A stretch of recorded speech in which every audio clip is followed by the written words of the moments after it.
When I received the HOA's letter, I almost laughed. They thought they could scare me with legal jargon and empty threats. What they didn't know was that I was a tax attorney, a damn good one, and they had just stepped into a legal minefield. It started with a thick envelope stuffed into my mailbox, stamped with the HOA's logo, as if it had come from the Supreme Court instead of a group of overreaching busybodies.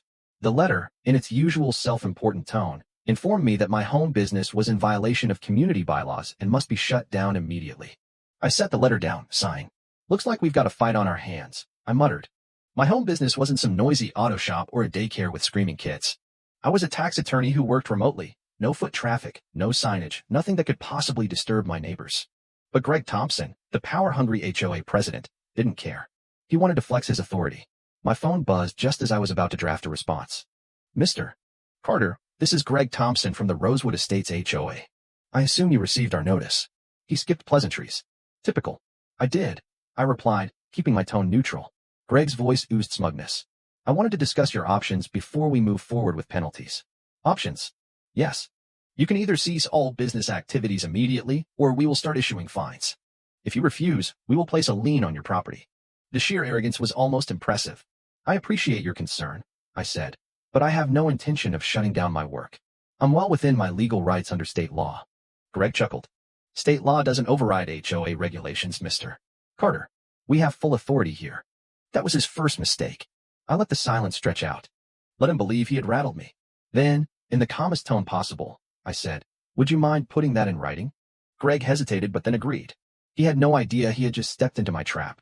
The moment Greg's official notice arrived, I wasted no time drafting my response.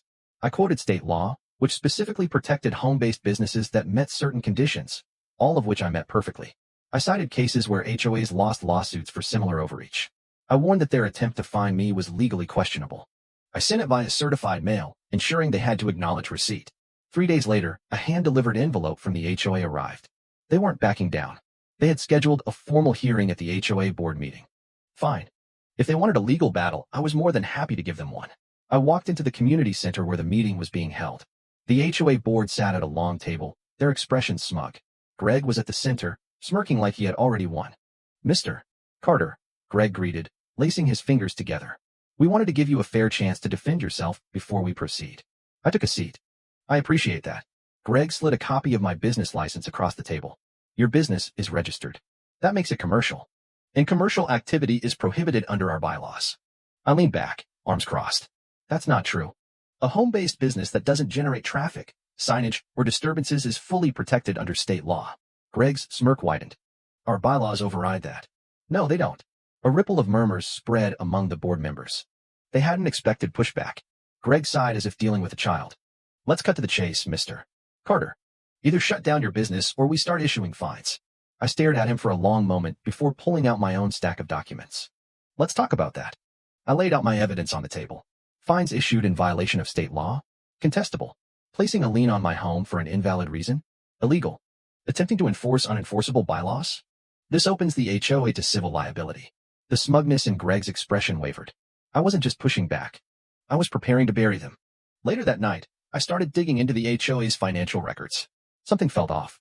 I found multiple foreclosures over the past 5 years where the HOA had been involved. That wasn't normal. Then I hit gold. An old lawsuit was filed against the HOA by a former homeowner. The case had been settled quietly, meaning they had paid to keep it out of the public eye.